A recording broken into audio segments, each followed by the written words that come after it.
العربية نيوز. عنوان الحقيقة.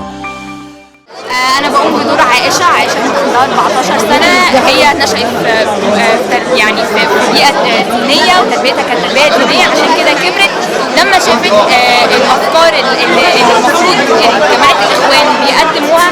هي اعتقدت إن دي الأفكار السليمة اللي المفروض المجتمع كله يمشي عليها، المفروض المجتمع كله يمشي بالأحكام الدينية عشان يكون في سلام في المجتمع.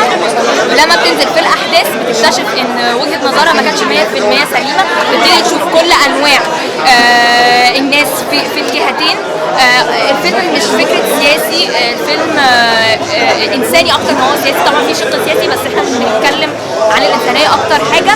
في الأول وفي الآخر أنت بتدخل العربية بتشوف كل أنواع كل الناس عندها اتجاهات مختلفة سياسيا أو أيا كان، وشخصياتهم مختلفة، بس بتشوف تعاملاتهم مع بعض في وقت الشدة زي ما هما بيتكاتفوا مع بعض عشان يحاولوا يخرجوا من الأزمة الوطنية. ايه كم الاستفادة اللي استفدتيها من تجربتك في فيلم اشتباك؟